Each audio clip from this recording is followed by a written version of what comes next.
Are you still hearing that? Yeah, Okay. it's over. Yeah. Okay. Oh, sorry. Yeah, I had YouTube on in the background. That's why I was confused. My fault. I screwed up the intro. Never mind. We'll just edit this part out. Hello, everyone. Welcome to season 2, episode 23 of History's Greatest Idiots, the show in which we look back through all of human history and bring you lessons from the greatest mistakes made by gigantic idiots so that you can learn from them and never repeat those mistakes again. But who are we kidding? We're humans. We like making mistakes, like when you forget to mute your audio on the various channels that you've got open. And I've got, 2 open, so it's fine. I got 50% there. Joining me as ever is my amazing co-host, Derek. Derek, how are you doing, my man? I'm doing fantastic. I'm coming off a trip, getting ready to go on another one. Spending a little time at home, having fun. You went to Vegas, and Vegas was cold, which it was I was cold. like, wow. The desert's cold, but I guess, desert's cold at night. It was super cold once the sun went down, man, and the wind sucked. Yeah, I guess because you're quite exposed, aren't you? So there's no natural like hills or anything nearby, so you just kind of getting blasted by the desert air. So well, there's big mountains all around. There's snow-capped mountains all down the left side of the. I don't know. It was windy and cold, and the best part of the whole thing was when they were playing the private Catholic school, and it has an all-turf field. Oh. And it has stadium seating with little fold-down seats, like wow, better than at some junior colleges. That's in amazing. most places. And they had 12 Division I college commits that were playing on that team, and my son's team held their own against them, which is basically like playing against minor leaguers. Well, yeah, and that's a really good sign. I really hope that there were scouts present because that's like an impressive showing right there. I think there was some rough stuff that you wouldn't want a scout to see, but some big kids hitting hard and far. Yeah, I think when it comes to baseball scouts, and I know that they're more data driven these days and metrics. By the way, Toastazoid, hello and welcome to the stream. I feel like baseball has always been a bit like, they hit hard, they're a bit rough. We don't mind that. It'll sell shirts. Like there's still that mentality of, we don't mind a little bit of rough around the edges. That's fine. So as long as it's not like kind of crazy, insane violence, you're probably okay. It was just home runs. That's fine. Yeah. Off of pitchers, which is my son. And people like spinning bats and flipping them, and not so much. They were at least humble about it, but it was just tough to see some of these kids that are really dominant. They beat every other team they played there. Well, there you go. But this team, Bishop Gorman, never loses. So, well, there you go. Like to hold your own against the top team is a good sign, and it's also character building. That's like you take so many lessons from a game like that, where you're like, oh wow, we're going up against this team. We're never gonna win. You don't, but then it prepares you for the next time you're up against a team that you're not expected to win against. So many sports analogies and films have been revolved around the fact that we're playing the unbeatable team, and then Rocky style, you come back later on in the film and you beat them in the final or whatever. So yeah. At the end of each baseball match, the two teams should start beating the hell out of each other. You're thinking of hockey. That's exactly what I was going to say. Before, during, and after the game, that's when the violence starts in hockey. So baseball's a little bit more sedate because, people are tired after like hours of swinging those giant heavy wooden things. Anyway, Vegas, you've done. You're going away again soon. So I wanted to know, we've been backwards and forwards a little bit on this one this week because kind of a lot of different options for idiots that you've kind of wanted to cover. So Derek, can you tell me who your idiot for this episode is? Well, I'm going to start it off here with a quote that is, those who cannot remember the past are condemned to repeat it, by George Santayana. Okay. Also quoted by Churchill after the war there.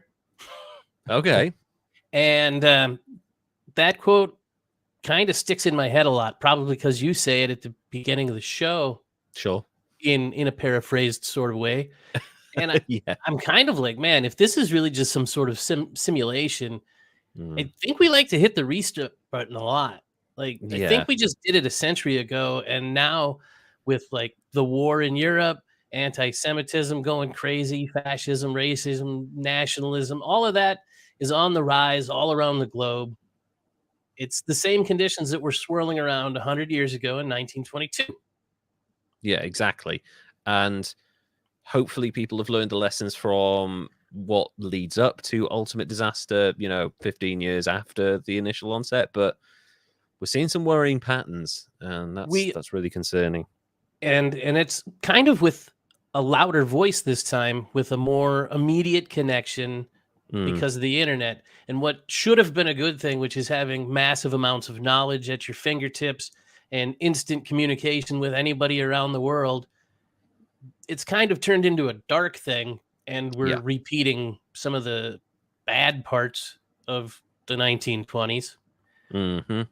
Because hate's easy, I think, and it's a powerful emotion.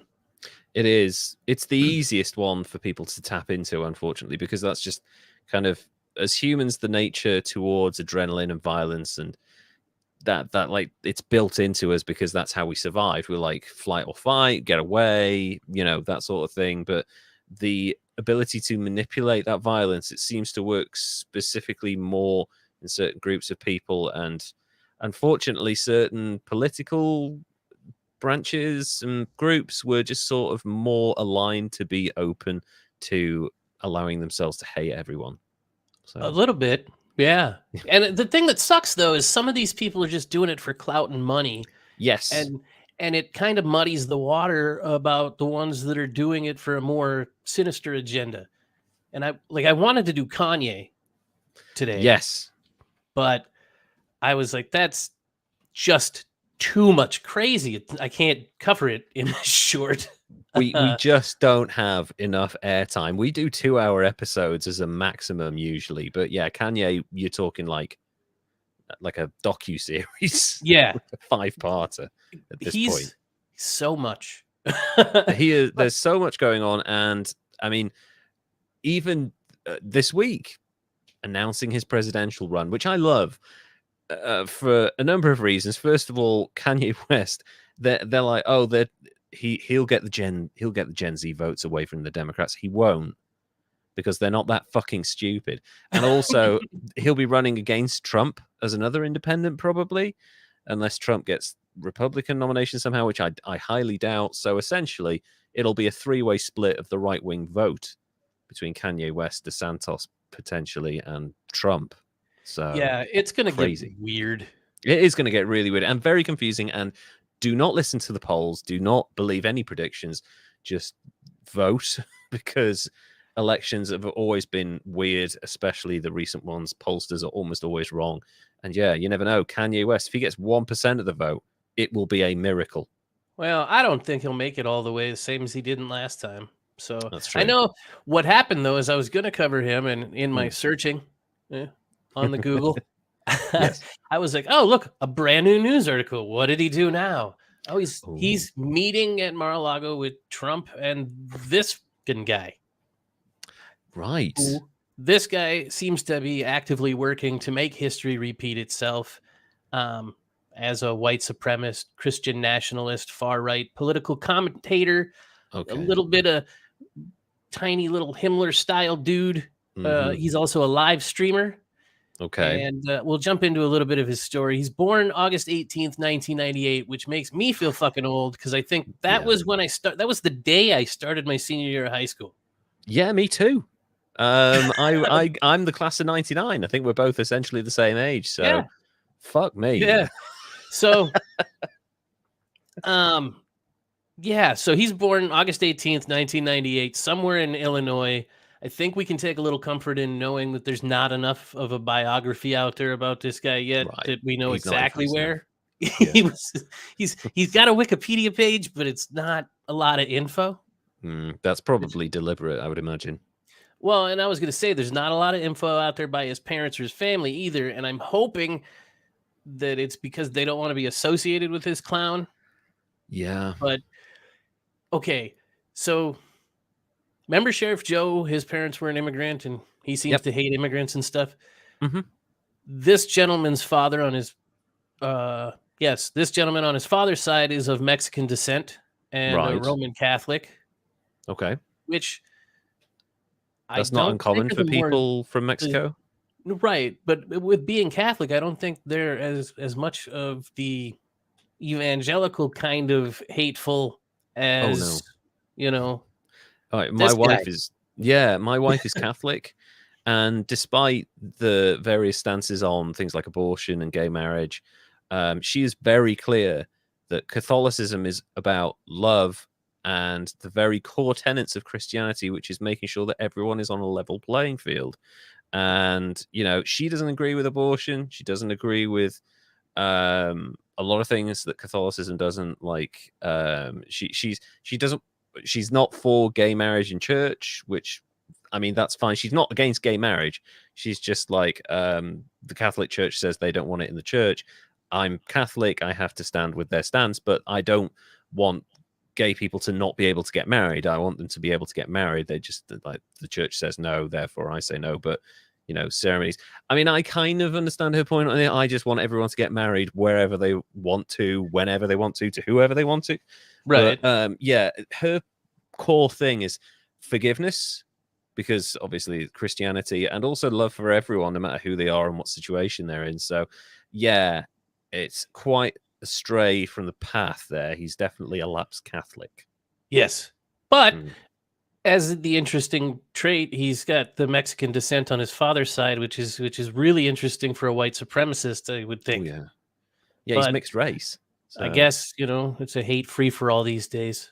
I'd like to say that him and Sheriff Joe and William Pierce might just be hateful because of some sort of internal hate or dislike of their parents or something like that. But that's speculative, I guess.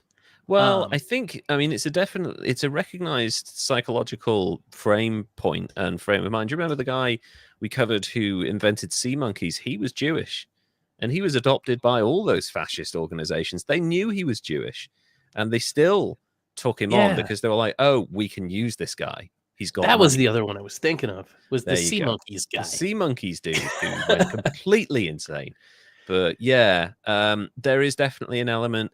People become self-hating. I don't know if that's an official word, but yeah, basically that's what we're talking about. Yeah. So anyway, so back to his past. He went to Lyons Township High School in Western Springs, Illinois. I'm assuming he was born somewhere by there. Yeah, makes sense. He was actually the president of student council, which I don't know if that's scary or says anything about it, or if he morphed. But following high school, he moved on to Boston University, but he dropped out at the time, citing because he believes it's too liberal of a campus. But later on, he claimed that it was because of receiving death threats after he was all over the Unite the Right rally in Charlottesville. And yeah, that's gonna fucking happen, you idiot. You go to Charlottesville with a bunch of Nazis around you, you're gonna get death threats. That's just how things work. And so he left there and went, or tried to go to Auburn, but there's no confirmation of his enrollment. Right. But he said he'd be safe in a solid red state down there, which I believe that's Alabama, or where's Auburn? Georgia? It's somewhere in the South area. Yeah, he's probably right. But I'm safe here in a red state. Like, if you go around being an idiot, you're not safe anywhere, really. No. You say stupid shit, someone's going to punch you, no matter where you are. I wish that people would learn the lesson from that, though. It just instead they cry about it. Yeah. Anyway. Exactly. Yeah. I don't want to get punched. No, I'll cry about it in advance there. I'll sue. So he tried to go to Auburn, and in an article that came out around the same time as he was doing that, he said that he's not a racist and he doesn't support violence, but I guess they all say that, and you wouldn't know it from listening to his shows or looking at any of his actions either. Yeah, it's the thing is, they can't come out and say, I'm a racist. I believe this, I don't believe that, because the tactic of the new right-wing kind of groups is to just sow as much dissension and confusion as possible.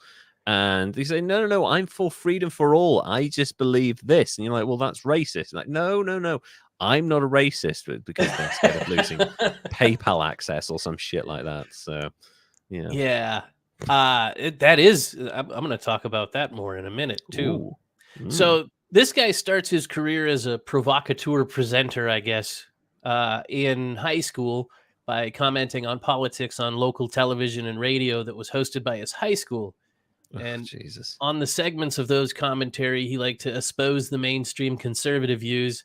And Bill Allen, the supervisor of the television services with the high school, said that the TV show had aired 5 or 6 times at the school and said he was, quote, a lot more charismatic and articulate than other high school students. Well, yeah, I mean, you ape people from the far right, you're going to learn how to shout nonsense loudly. So, well, this is just a high school supervisor that ran the television station things. He was just saying this teenager was articulate and charismatic, and I'd like to say that that's a trait of cult leaders and psychopaths. Yeah, straight away. Yeah, and serial killers, pretty much. So I think it's important to point out that people like him can elevate the message quickly, whatever it may be, hate or chasing clout.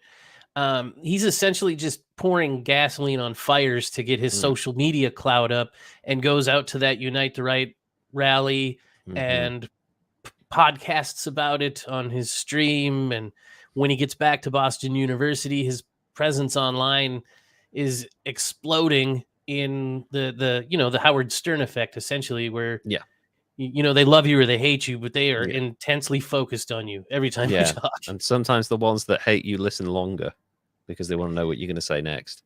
Right. And the other thing that him and Howard Stern and people like this guy do that, well, not Howard Stern, he doesn't spread hate, but this guy and hate spreaders like him like to try to maintain that freedom from accountability with plausible deniability. Yeah. And it's you're seeing it used a lot, almost effectively. Like, I want more people to call people out on it when they're doing it just outright, but nobody ever seems to do it. Yeah, I'm just expressing myself. I'm just different point of view. I'm just giving theories. I'm just providing alternative time. No, you're not. We know what you're fucking doing.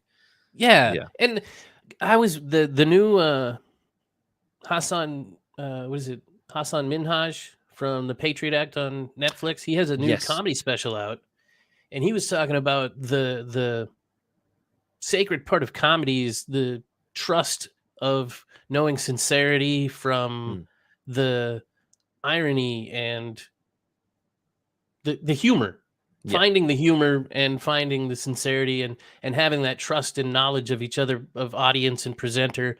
And these guys have the same thing. They know what they're doing. Exactly. And that's kind of one of the most dangerous parts, is that they subdue the bigoted beliefs and hatred in sarcasm and ironic humor and the just joking banter that seems to be so popular. But the whole time they're still supporting people and making elevating people with the ideas of anti-Semitism, anti-women, anti-trans, white supremacists, all of that. They're riling them up, and they know they're doing it.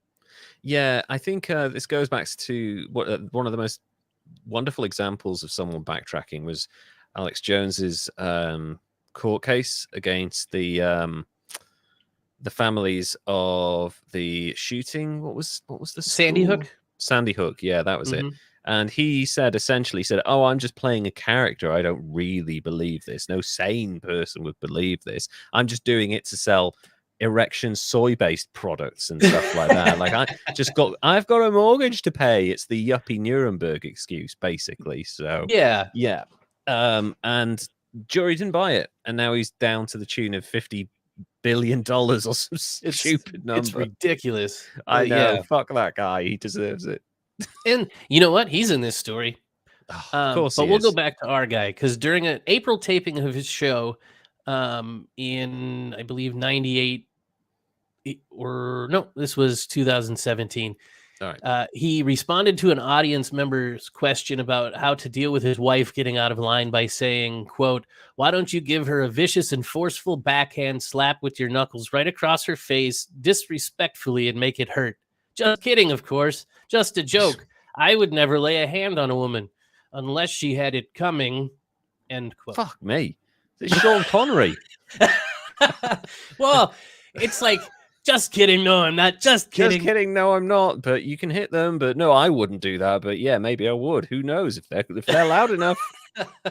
But I wouldn't. And this guy also uses terms like culture as substitute for divisive terms like race, and he promotes American values as a code for white culture and identity. Basically, yeah. And then he tries to largely avoid the blatant white supremacist language, but he fits it in there like, I guess, what do they call it? Dog whistle style.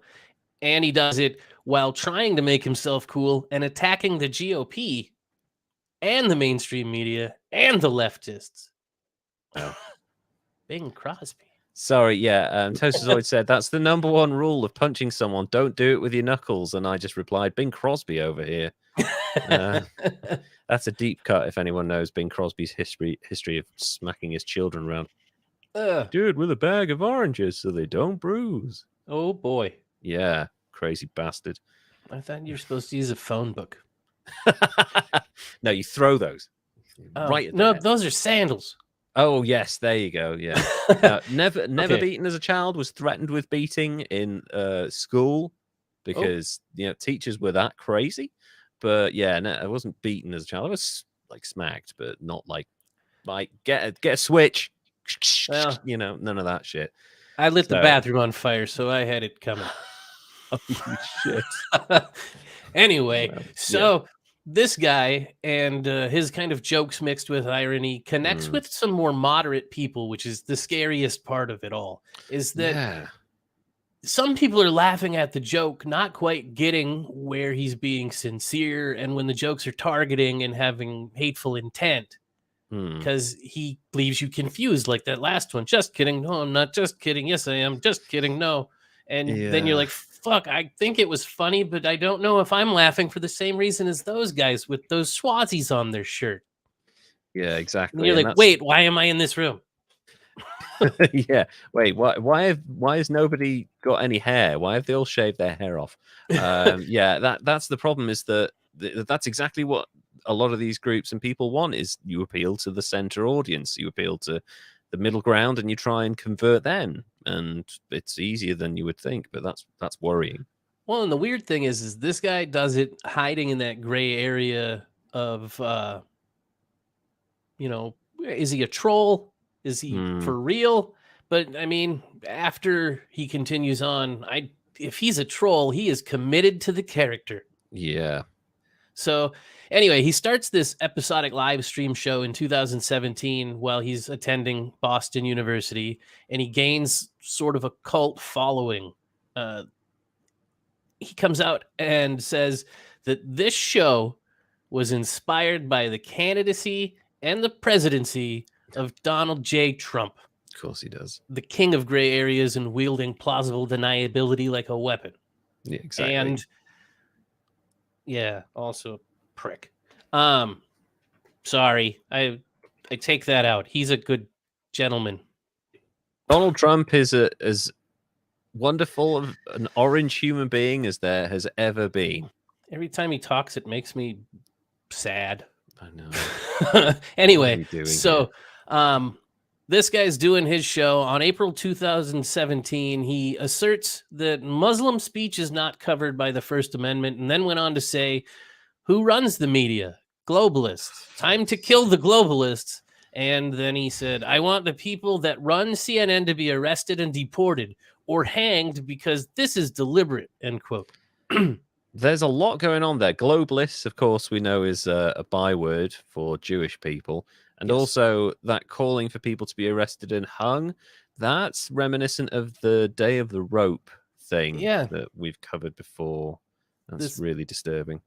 Yeah, this guy's super propaganda ministry like.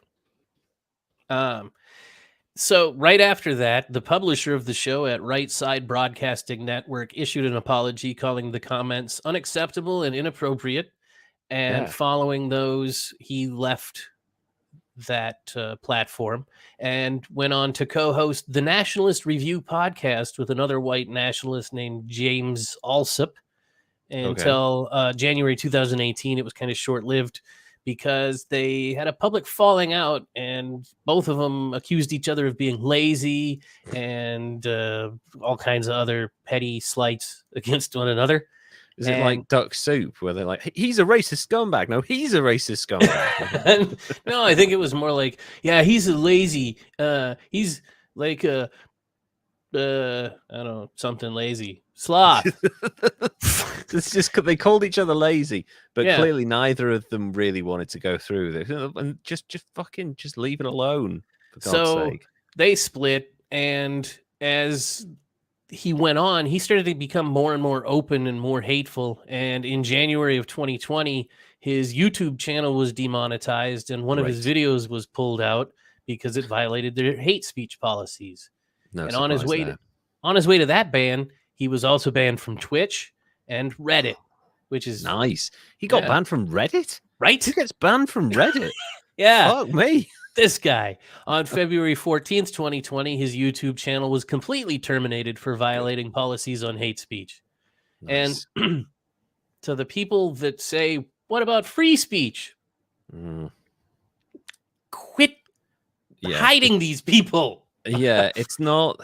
There's a difference between free speech and hate speech, and the whole point of a modern society is that we do not allow hate speech because it is deliberately designed to divide and make people, minimize certain groups. We don't allow that. When we allowed it the last time, we saw what happened. World War II. So we should be learning lessons from that, but we're not. Oh, free speech. No, fuck you. If you say horrible shit, you got to deal with the consequences. Sometimes that involves prison. So you rile people up and it causes death. Yeah. You got to deal with that shit. Yeah. If I drink a whole bunch of beer and whiskey and jump in my car and drive and plow somebody over, that's still my responsibility. Yeah, and you're going to fucking prison for that shit. If you say something to someone in the middle of the street that in the UK there's probably laws in America, but you call someone a racial slur in public, you can be arrested for public disorder and you can end up in prison for 6 months potentially. Oh, wow. So, yeah. I don't think there's anything like that. Oh, yeah. It's called. There is a series of public order offenses like drunken, disorderly, and high in public and whatever, due care and attention, and whatever it might be. But racially aggravated assault or racial verbal assault. I can't remember what the specific term is, but yeah, you can go to prison for racially abusing someone in the street, and people have, especially the ones that get caught on social media. And the thing with it is it's just designed to hurt. Like they're just trying to hurt, not necessarily physically, but sometimes you hurt somebody bad enough, you can start a physical altercation that you can finish, and that's what a lot of people are doing. Exactly. That's the point, isn't it? Yeah. Yeah. So this guy also likes to use what I like to call the I'm rubber, you're glue method of avoiding responsibility and hiding their true intentions. People like that will point out how they're the victims of usually exactly what they're doing to other people. Yeah. But I'm being persecuted by these people that are spreading hate against me because I'm saying dumb shit about insert random marginalized group here. Yeah. so stupid. Yeah. That's his way of further gaining clout and pushing his message along. And in January 2020, the Time magazine reported that he was the most viewed live streamer on the DLive platform. That can't be that big. That can't be more than like a few hundred per live stream. Maybe. I'm not sure. I know at one point in time he had like 45,000 followers. So it's not. It's big enough to be annoyed by, but it's really, big enough to be a following. Yeah, not really a scary problem, but it could be. Yeah, I feel like if someone like Andrew Tate, and I know he's like a hot button 0.2 guy, if he were to still be live streaming on, YouTube, Twitch, whatever it is, and he's pulling in hundreds of thousands of young, impressionable men. He's saying, yeah, women should not be working. They should be staying at home, and you're the provider, and they should be the nurturer and all that shit. And that would be the minor version of what he would say. That's a problem, because that's essentially indoctrinating a whole generation, new group of kids. Whereas a lot of these fucking idiots that are watching this white supremacist stream on like the 9th largest streaming platform on the internet, they're already radicalized. They're just sitting in their echo chamber enjoying it, basically. Yes. And they're not that dangerous, really, because I guarantee they're already on some sort of watch list already. Oh, yeah. Well, and that D-Live has been criticized for a long time for being the platform of white supremacists and radicals. And exactly. According to one ABC News report around that same time, he was suspended from almost all social media platforms. And Twitter was one of the last mainstays of social media to actually get rid of him, because they seemed to just let anybody go for a really, really long time. And it seemed like you had to be a real asshole for Twitter to ban you. Yeah, or an insurrectionist. So... Yes, and this guy got banned from I didn't mention that part yet, but D-Live bans this guy. And what kind of asshole do you have to be to get banned from D-Live? He got banned from D-Live. Yeah, they dropped him. He also was dropped from PayPal, Venmo, Patreon, Shopify, Stripe, Streamlabs. That's basically no way for him to make money. And he goes on and says that this kind of censorship is not preventing inflammatory rhetoric. It is just pure persecution of my beliefs and values. What values would they be? Do you want to specifically state them clearly so that we can all write them down? He will. Yeah. Also in 2020, he founds the America First Political Action Conference, which is described as the white nationalist alternative to the CPAC, which is the Conservative Political Action Conference. It's like the political get-together of... Yeah. I bet the FBI were selling so many hot dogs and popcorn bits and stuff. They were just... Every single person in that building will have been an FBI agent, I swear to God. Oh, probably. Well, not everyone. Some of them are congressmen. Yeah, that's right. So his America First Political Action Conference isn't the same, but it plays on the pre-World War II America First Committee, which was the group of isolationists that were pressuring to keep us out of the war here in the United States. And doing that kind of gains a little bit more credibility. And then he gets to slide in more of his extreme ideologies. And in December of 2020, at a pro-Trump protest, he led a crowd chanting, "Destroy the GOP," which is just weird. He's so radical that the right's not right enough. Yeah, it's like he's so far right. He's essentially left orbit at this point. Like, he is just not on Earth anymore. You don't even like the GOP because they don't like Trump? Wow. Pretty much. That's pretty much where that's going. And then on the way from there, he's involved in an altercation on a flight over mask mandates.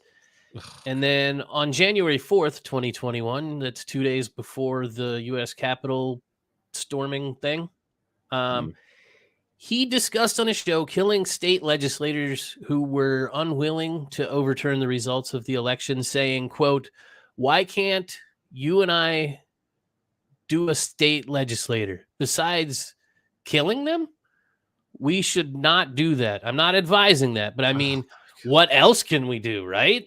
That's a terroristic threat. Straightforward. Yeah, I mean, he said it, and then he's like, "But I'm not saying that. But I mean, what else are we going to do?" I'm just saying that. Then on January 6th, prior to the attack, he's at a gathering, not in the same area, but, by Freedom Plaza. Adjacent. Yeah. And he's saying, "It is us," and this is a quote from him, not me. "It is us and our ancestors that created everything good that you see in this country. All the people that have taken over our country, we do not need them. It is the American people and our leader, Donald Trump, everybody else against everybody else in the world and this country. Our founding fathers would get in the streets and they would take this country back by force if necessary. And that's what we must be prepared to do. As he's saying that before the group gets riled up further in another area and then wanders and gets all kinds of froggy. Yeah, that's very... It's great when you hear a speech and, you know, within seconds of hearing the words that he's completely wrong. Like, it was our families that built this country. No, it was the slaves and the immigrants that you used to build, that you paid like shit and lived in squalor. Those are the people that built this country, literally physically built this country. Right. And they have been here as long as you, and they have every right to be here as you. So it's the ultimate dog whistle speech right there. It's just like, hey, you remember all that stuff you secretly believe, but you can't say. I'm just going to say it all right now. Yep. And following that, DLive channel suspended him permanently for inciting violent and illegal activities. Well, if that's all it takes, then I'm going to sign up to DLive. So at that same time, he's also claiming that his bank account was frozen and he was placed on a federal no-fly list, and that he was banned from Facebook, Airbnb, Instagram. And then he described him once again as an overt political persecution. Sorry, I love that he was banned from Airbnb. It's like, oh no, you can't come and stay in our quaint cottage. No, you are not. You do not get to use the free sachets of coffee, mister. No. Was it just specific ones, or like? Yeah, was it like anything that you could use to build a bomb in? But if it's like maybe one of these modern Californian things with glass everywhere that you can just peer into, it's like, yeah, you can stay there as long as we can look in. Nowhere with a basement. Yeah, but that's so weird that, and you know, he says, oh, it's persecution. Dude, you are a domestic terrorist at this point. This shit happens to people who are terrorists. And, you know, they have their assets seized. For some reason, they just seem to think, okay, well, what I'm doing is normal, though, because I believe that this is right and righteous and it's okay. Or he's a troll. Anyway, so in February 2021, he hosts his second annual America First thingy, alongside the political conservative commentator Michelle Malkin and former Iowa Representative Steve King and current Arizona Representative Paul Gosar. Oh, God. Later that month, this dude got barred from hosting at any Hyatt Regency after attempting to start a commotion on the CPAC floor like a real in-person troll. Wow. So he did a fucking Sacha Baron Cohen and just ran into the fucking floor of the stage and said, hey, I've got the woman. I've got you can't gonzo people. That doesn't work. And that's essentially what he's doing. And I think it's almost as a smokescreen so he can say that, oh yeah, I'm trying to do Sacha Baron Cohen. You don't know if he's, real or not. It's like, no, he's not. Yeah, he's we know obviously he's not. We've talked about it before. And you clearly are, because Sacha Baron Cohen can still use PayPal, you fuckwit. So yeah. After he's removed from that CPAC in July, he gets removed. Oh, no, in February. And then in July, he gets removed again after harassing a journalist at an event held across the street. And then he gets banned from Twitter and says, now I have nothing left to lose. This is going to be the most racist, sexist, anti-Semitic, Holocaust-denying speech in all of Dallas this weekend. Now, come on. Some of us know what happens in Dallas, so I'm sure it's not. Come on now. So right there, he comes out and just says it direct. Yeah. And I'm sure somewhere in there, he's like, I'm just kidding. And so everybody's like, oh, whew. Yeah. Got worried there for a minute. Thought we were going to have another Klan rally. I guess we aren't. So after the Afghan government falls to the Taliban, when American forces are withdrawing in August of 2021, this dude gets on Telegram and says, quote, the Taliban is a conservative religious force. The U.S. is godless and liberal. The defeat of the U.S. government in Afghanistan is unequivocally a positive development, end quote. So he's siding with the Taliban now. Yeah. But I am not for violence. I'm not a terrorist. But Taliban, good.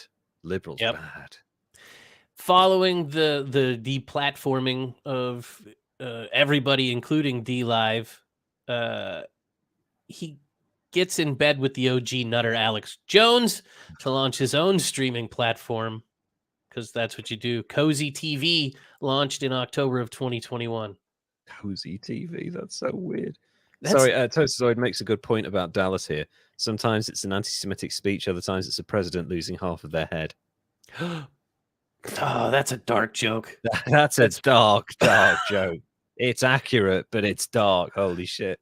I laugh at it because I'm a horrible person. But... Me too.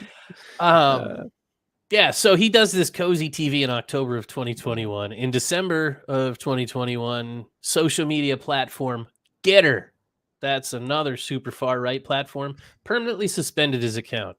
Even Getter? Yeah. This guy so he's basically got Telegram at this point. And his own Cozy TV. And Cozy, well, yeah. And the servers of that will be shut down eventually.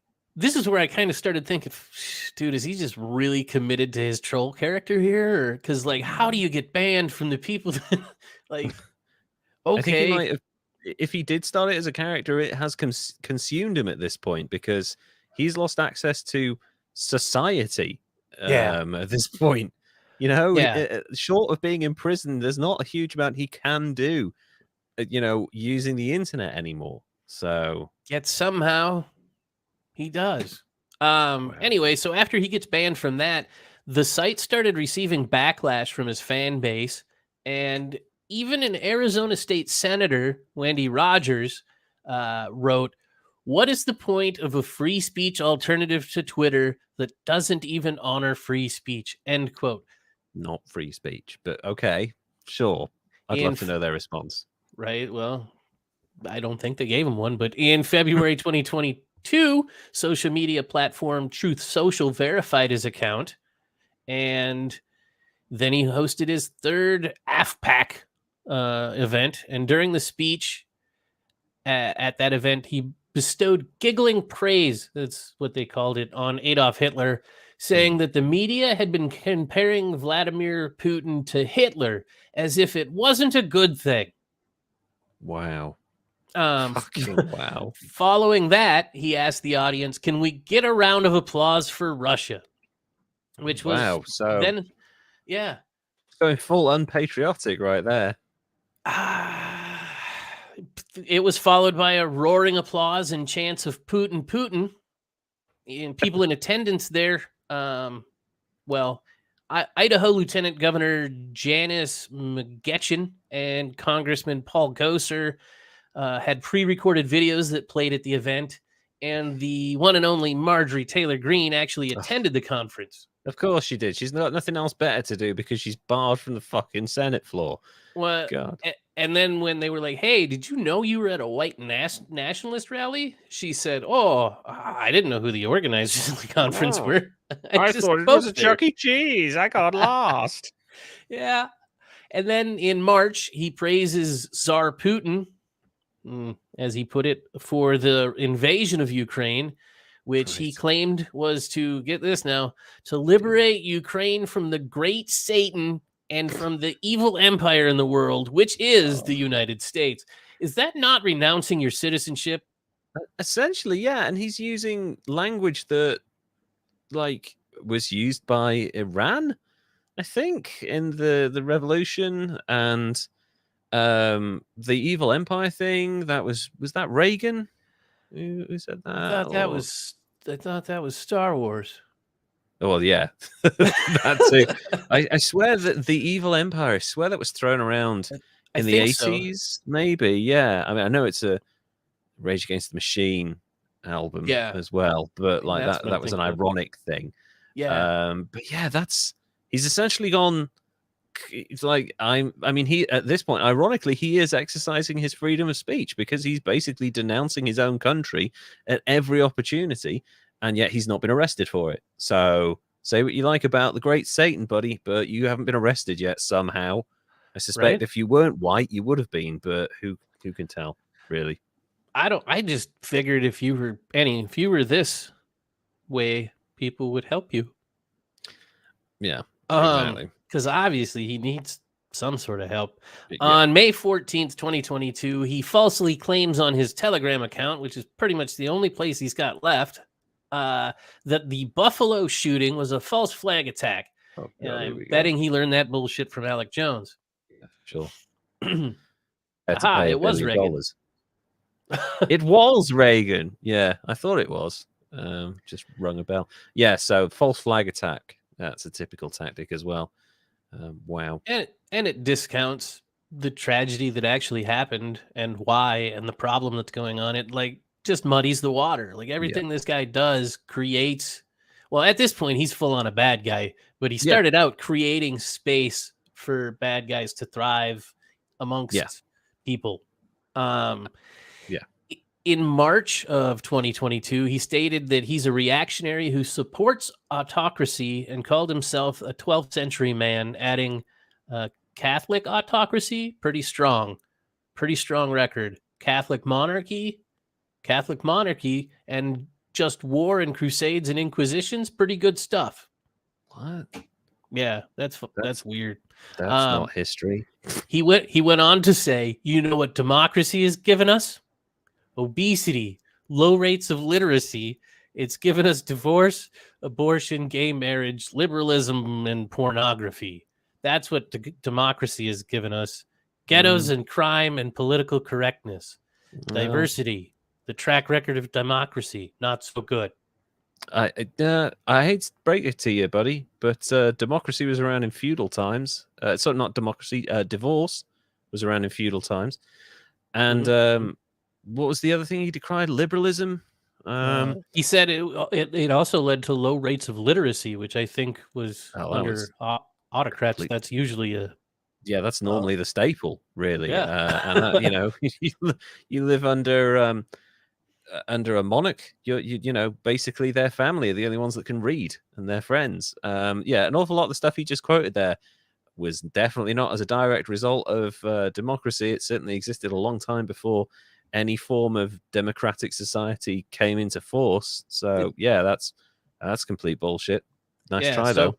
Yeah, but in in a documentary for the BBC that was broadcast in 2022, he told the interviewer, Louis Theroux.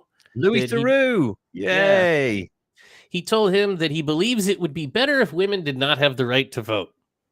That's classic right there. So now he's shifting from the far right stuff and he's taking it a little further, and he says he identifies as an incel or an involuntary celibate. And I don't think anyone's going to try and fuck this guy. Well, I don't think that's it. Yeah. Some of his supporters, they criticized him though, saying that he was a voluntary celibate because he admitted to kissing a girl when he was in high school. Dun, dun, dun. You slut.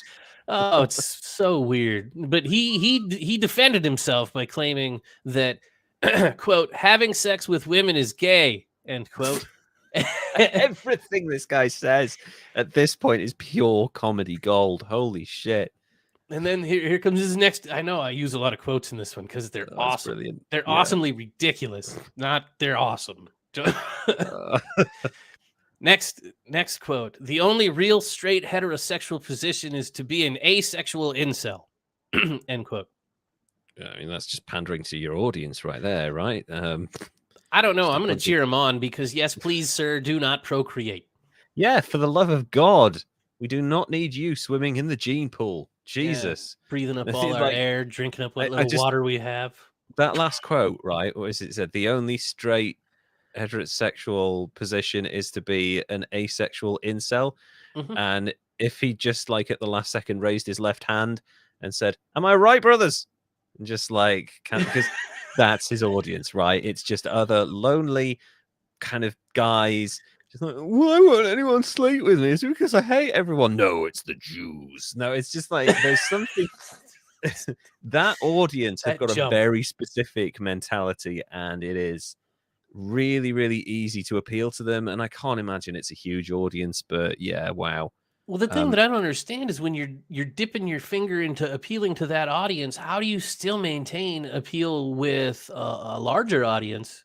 Because It's apparently some people, concerning that he's in with some senators. That's really concerning to me. yeah, yep.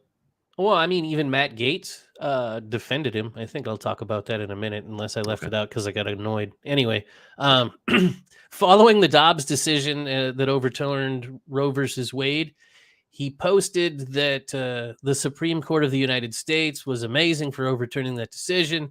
He said it was the Jews that stood in the way of doing so, and that Dobbs meant that banning gay marriage is back on the menu. Banning God. sodomy is back on the menu. Banning contraceptives is back on the menu. And basically, we're having something like Taliban rule in America Yeah. in a good On, way. only with trans fats, you know? So He's fuck. nuts. Anyway, Yeah. so I purposely waited through this whole thing to even say his name because I don't want to call attention to him as a person. I just wanted to shine a light on some of the dark shit that he does and other people like him are doing that are contributing to the divisiveness and Yeah. hate that's spreading around like everywhere here, the globe. I mean, it's scary to see, and it's people like him that are actively up to no good, that they just want to make it all burn. Yeah. And whether or not he's being a bigoted, hateful idiot or he's being a troll and really committed to it, it's still really dangerous. And Yeah, for sure. yeah, that's Nicholas Joseph Fuentes, a 24-year-old American far-right Christian nationalist, white supremacist, internet streamer, and leader of a group of growing groypers, which is an army of trolls. Wow. It's really, really hard to find any redeeming points in this person. I guess the only redeeming thing in this guy's favor, and I will certainly score him slightly lower, is that he doesn't have a big audience because people have taken action against him, and he has been, unlike some of the people who say they've been cancelled, he's actually been deplatformed. And I was going to say, maybe we should mention him. Maybe we should stir him up. Maybe he'll talk about us. But actually, we're on way more platforms than he is. So fuck that guy. We don't need him. Yeah. he's not anywhere we can mention him now. No, we're not going to get any extra like juice from interacting with him. He's barely on Telegram anymore. He's on Truth Social. Jesus. So yeah, the thing is, we talk about this guy, and he is, from what you've just told me, one of the worst human beings alive, especially in America. Like, he is essentially a terrorist that has a talk show. If he gets unbanned from Twitter, which is conceivable with what's going on at the moment, then that might be the actual death of the platform. Never mind Trump getting brought back or Andrew Tate. If like this random no-name fuckwit gets brought back onto the platform, then basically anything is like the game's up at that point. You're just bringing terrorists back onto your platform. So Nick Fuentes, I mean, he's horrible. Is he young enough he can turn it around? No, this guy is fucked. I know he's still young, but yeah. Oh, my wife's just arrived back. The dog's going mad. So yeah, there's no way this is turning back. This is someone he's gonna have to be deprogrammed at this point, as in like you're gonna have to get like a cult like deprogram person to take him to one side and get him out of that train of thought, because I think he might genuinely be completely gone at this point, and I can see him ending up in prison, even in the divisive state we're in, where people somehow don't go to prison for terrible things. But I think this guy is probably going to prison at some point in the near future. We may have to do another follow-up on him. Specifically, another follow-up that we said we would probably look into when it happened. Elizabeth Holmes, 11 years in prison. Take that, you stupid idiot.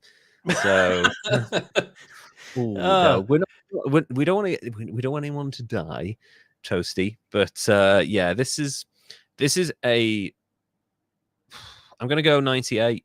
I'm going Oh, to go. Yeah. He's up there with the Planet Killer. I can't think, other than the fact he has such a tiny, minuscule audience, and I mean, possibly he's still running a political action committee.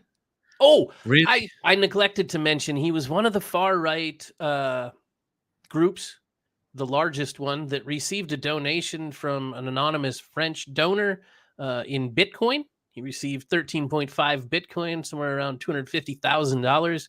At the same time, that anonymous donor left a blockchain suicide note, and they haven't confirmed the identity, but he was basically spreading hate as his last thing on his way out. And this guy just made 250 grand, but at least the FBI is investigating it. So, Oh yeah, that won't stick at all. Like that's, I don't 250 grand. I mean, that'll probably go to cover his living expenses for a year, given the way this guy seems to behave. But yeah, I don't foresee this ending well for him. He'll either be dead at a very young age, or he'll be bankrupt like Alex Jones, and Alex Jones ain't coming back from that court case, or he will end up in prison. Like, he is even more extreme than Alex Jones, than the quartering, than than Andrew Tate, than all of these like mainstream and antagonistic assholes. Like, he is a real danger, a clear and present danger to America and the free world. And I think I may have mentioned this before, but a member of my family who got to a certain point in their career where they were at like a certain level where they were getting intelligence briefings from GCHQ in this country, which is like our version of I'm trying to think now, like it's where the you guys, NSA. yeah, like the NSA, basically. Yeah, it's the NSA. And they were told that, and this is 15 years ago, I just want to point this out. They were told 15 years ago that the focus wasn't on Islamic fundamentalist terrorist cells, because there weren't that many active in the UK. I think there was less than a dozen that were active in the UK, and they were all being monitored day and night by multiple different agencies from around the world. The big concern that all the intelligence agencies had 15 years ago was the rise of extreme right-wing nationalist politics. That was 15 years ago, and here we are today. Yeah, we hit the fucking gas. Yeah, it really did, and it exploded. And you've got to question who is behind all this. I would suggest that there are certain people who are profiting from the hate and who are stoking it. I would imagine, one of them's currently, mired in a quagmire in Ukraine. But yeah, there is nothing to redeem with this guy unless he has a massive intervention and leaves his former life behind, which you do see with cult members and gang members and stuff like that. Pardon me. I do think he's going to end in a very, very bad situation. So a 90 for Nick Fuentes. That guy can just, Nick, you're not going to be able to see this because I seriously doubt you have access to any platforms anymore, but go fuck yourself. You're a horrible person. Yeah. Awful, awful person. And thank you for telling me about that, because, I hear about extreme streamers and commentators and stuff like that. And I mean, I look at someone like, you got like even Ann Coulter bothered me, like, and then like Sean Hannity, Yeah. Hannity, that he really, really bothers me. But they are practically in the middle of the spectrum compared to this guy. He is dangerous. Well, and yeah, I don't know. There's so much about this guy that concerns me. And I don't want a big brother state, but No.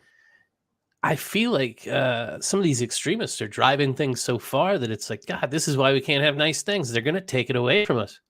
Exactly. Yeah, it's the extreme reaction to a situation that didn't require it, and thankfully he's been deplatformed before he can run for office, because you do not want this guy anywhere near mainstream politics. Anyway, Nick Fuentes, you can just fucking disappear into nothingness for all we care, because you are a horrible, horrible person. But I have a slightly lighter story for you now.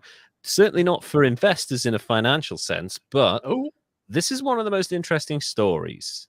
It's something that we've both looked into, someone that we've both thought about covering. I would like to tell you the story of Gerald Ratner, the man who did a Ratner. Gerald Irving Ratner was born on the 1st of November 1949 in London to a Jewish family and based his business philosophy on his experiences as a boy in Petticoat Lane Market.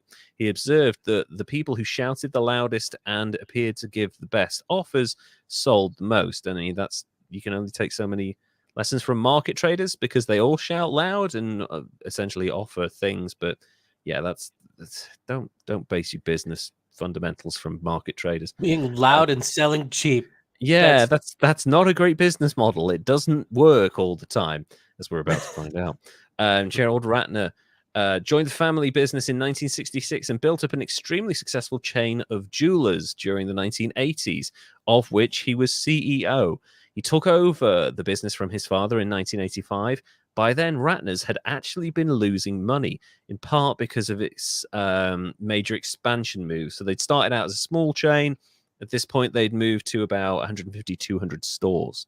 So quite a large expansion. That's a big bump. Yeah. And that's like they're in essentially every major town and city in the UK, 200 stores. But also, they were facing increasing competition and pressure from new brands of discount jewelers that had encroached on the company's traditionally middle to low end market.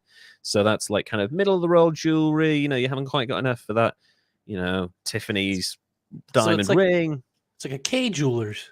Yeah, basically. Yeah, actually, we'll come back to that. In response, the young Ratner moved to expand the group's offering of mid-price jewelry while developing an unabashed low-price advertising campaign. In 1986, Ratner sold off his Jewellery's manufacturing subsidiary and shut down its money-losing stores in the Netherlands so that it could focus on producing really low-priced and like incredibly heavily advertised jewelry in its own stores. Giant orange signs that screamed cheap shit as loudly as possible everywhere. Like, you can see it in your mind, right? Orange sign, black like thing, and then like 50% off, 75% off, and shit like that. Like the most basic.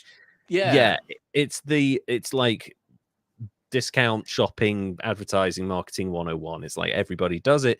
But in the 80s in London, when everybody wanted to look like they were in Dallas, or they wanted to look like they were going to a Conservative Party meeting, they had to buy the jewelry, but nobody had the money because, thank you, Conservatives, no one had money in the 80s. So they would buy Ratner's jewelry. And it was cheap shit, There's a joke in Zoolander that's just literally come to me now, and it's his what's his name, Ben Stiller's dad, Jerry Stiller, says that about Mugatu. Says this guy is so hot right now, he could take a shit in tin foil and attach them to like fish hooks, and he could sell them to the Queen as earrings. That's how hot this guy is right now. And that's essentially what Ratner's were doing. They were so popular that they were selling the cheapest shit by bulk, and they were getting it from like some pretty dodgy places. Anyway, he set out to build the group into one of the world's largest jewelry specialists. With less than 200 shops of its own, Ratner's targeted the much larger and still in existence H. Samuel PLC, then the UK's largest jeweler, which had 350 stores. So that was in every town. Like that was everywhere, sometimes multiple times. Yeah. And that's still around? H. Samuel is still around. H. Samuel is still a presence on the high street. They are smaller than they used to be. Like the stores used to be quite big. You think about like a music store, it would essentially have been that size, but now it's more like kind of like an old like a Kodak store, like a kind of a smaller, like very basic stuff. So they targeted H. Samuel, which had 350 stores. H. Samuel was also one of the oldest jewelers in the country, with operations dating back to the early 19th century. Ratner's then began expanding its two flagship chains, Ratner's and H. Samuel, after they kind of bought them out, opening 35 new stores in 1987 and another 50 the following year. So they opened 85 new stores in 2 years of those two brands. Just explosive growth. Yeah, crazy growth. And they had, they had the inventory Sorry, I'm just seeing that Toastoid has said something about Nick Fuentes. Just going to put that one up there on the screen for a second or so. Yeah, so they had the actual inventory to keep up, because sometimes when people expand rapidly, they either run into problems because they don't have the staff, or they don't have the kind of the inventory to keep up with the expansion, basically. But they did. They had loads of this cheap shit. Ratner's in 1987, the group made an offer for Combined English Stores Group, CES, but was outbid by retail group Next PLC. Next are kind of like a cheaper clothing brand in the UK. They're still around as well. Instead, the group picked up Ernest Jones Jewellers PLC, which is another high street chain in the UK, slightly more at market, I would say, than H. Samuel, but not by much. It's like, you know, do you want to go to Burger King or do you want to go to McDonald's? It's like they're basically the same, but one's maybe slightly better. You know, maybe they've got a better chain or something. But which had 61 stores, so they've added another 61 stores to their growth.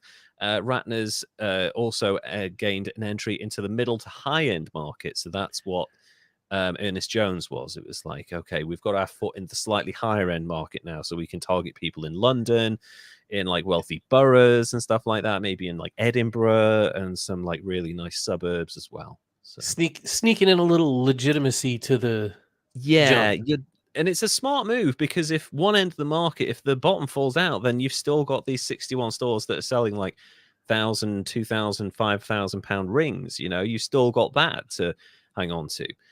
Yet Ratner's had already taken an even bigger step. Despite the company's failure to penetrate the Netherlands jewelry market, it held on to its interest in the foreign expansion idea. In 1987, the company found a new acquisition opportunity in the form of Sterling Inc., based in Ohio, then the fourth largest specialty jeweler in the United States. Does that ring a bell with you?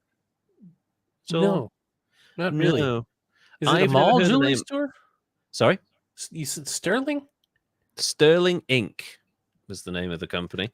No, it was probably like an Ohio business, but it's a foothold, right? So it's a way in.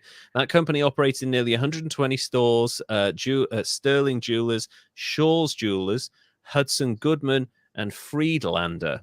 These stores were located mostly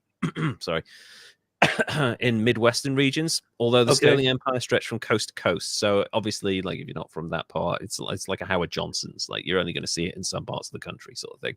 Yeah. You know, I only saw that because that's where we stayed once, because my parents were cheap. There you go. They were nice, man.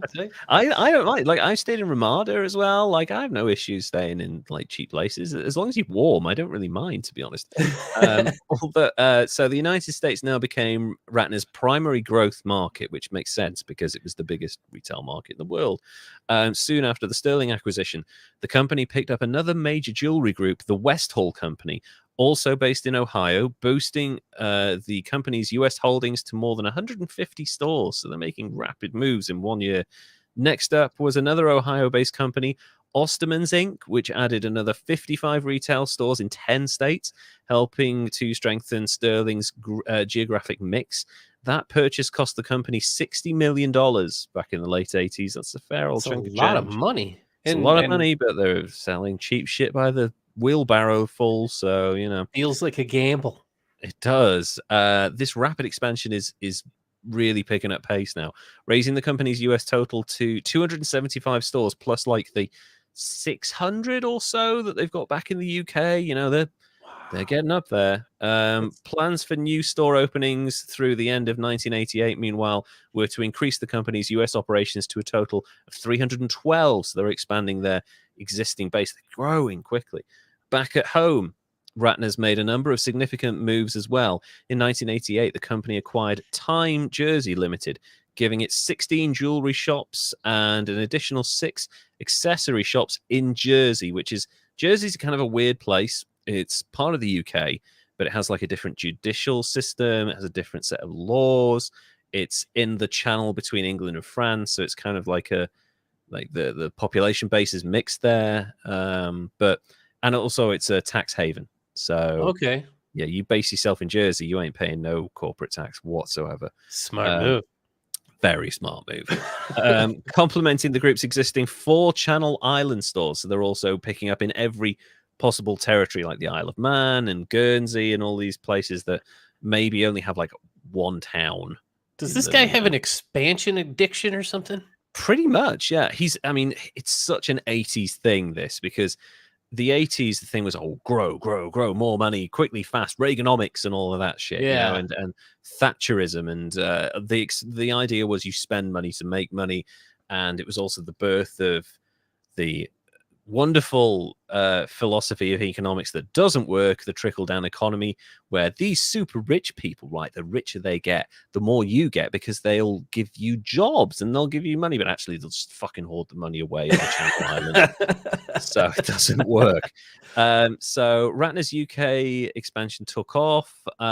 So these stores had all been part of CES and acquired by Next, which sold them to Ratner's for £135 million. So that is big money. Big money in 88? 88, yeah. So you're talking $200 million, as well as the repayment of nearly 16 million in debt. So they had a fair old debt around their neck as well. While the company maintained the Zales store chain, the Collingwood and Weir stores were converted to the group's H. Samuel and Ratner store formats. The addition of Salisbury's chain, meanwhile, allowed the group to branch out into handbags, costume jewelry, and related accessories. So they're diversifying now. That's even smarter. Can you call him? Sorry, can you call him Rat Eyes? Rat Eyes, Mr. Ratner. No, I will. I will get to why I won't call him Rat Eyes in a minute. So, yes. So, yeah. Where was I? Sorry, I lost my place. So they've expanded into handbags, costume jewelry, and related accessories now. Very smart move. Handbags were flying off the shelf in the 80s because everyone wanted like 15 of the fucking things. Have one every outfit. Every outfit for every occasion. You want the power shoulder blades, and you want to, different board meeting every day and all that. The 1980s, also the company picked up another retailer, Watches of Switzerland, and by the end of 1988, Ratner's UK holdings had topped 650 stores, and the total group sales topped 360 million, which is $684 million in 1988, which basically now is about $4 billion. So not a bad return on a whole bunch of money he gambled with. Yeah, and to say that when he took over the company 3 years earlier, they were making a loss. So yeah, that's a good turnaround in 3 years. Yeah, it is. That kind of revenue. I don't know how much profit they're getting, but certainly if you're making $4 billion, you're coming out with like, a few $100 million profit, right? That you can then reinvest. You hope they're not selling it for less than they get it for. You would hope so, yes. Basically a shitload of money. And also, he was approaching a near monopoly. Like, people were getting a bit concerned about his monopolization of the lower end in terms of price jewelry section. Like, he'd essentially cornered the market at this point. He'd beaten out all of the other competitors by undercutting them, if that was even possible, incredibly. The company's focus returned to the United States in 1989 when they paid $39 million for the acquisition of Seattle's Westfield Inc. That purchase gave the company 87 new stores in 9 states, including 7 markets that were new to Ratner's. Combined with the group's new store openings, Ratner's US division topped 400 stores by the end of 1989, a figure that neared 500 stores by the middle of the next year. So 6 months later, they'd added another 25% onto their total. That's crazy. The expansion is so insane that like it can't be there's something coming. Good. Yeah. Yeah. With this kind of expansion, and the 80s were the decade of expansion and growth and stuff, but you just know that exponential growth is not healthy when it never there has to be a plateau. There has to be a point at which any company or organization is like, right, now we need to solidify our foundations so that we can go back up again. Yeah, you need to find yourself on a good footing. But at the moment, they're just going for it. The company was now poised to take a leading position amongst the world's specialty retailers. In 1990, the company agreed to acquire Chey Jewelers Inc. Aha. That's a name you recognize, I think. And Westfield, but K is big. Yeah, every K kiss was begins big. with K. Exactly. One of the largest in the United States with nearly 500 stores, Jesus, including 426 primarily East Coast located K stores and 82 stores in the regionally operated J.B. Robinson chain, as well as 48 Marcus department store boutiques. Following the acquisition, Ratner's US store portfolio neared 1,000 stores just in the US. Fuck. Wow. And it was Yeah. like 600 how long ago? Like It, another it year was ago? 500 by the end of 1989, and by the end of 1990, it was 1,000. It's just blowing up. That's just insane. In just 5 years, Gerald Ratner has succeeded in expanding the company founded by his father into one of the world's largest retail jewelry stores.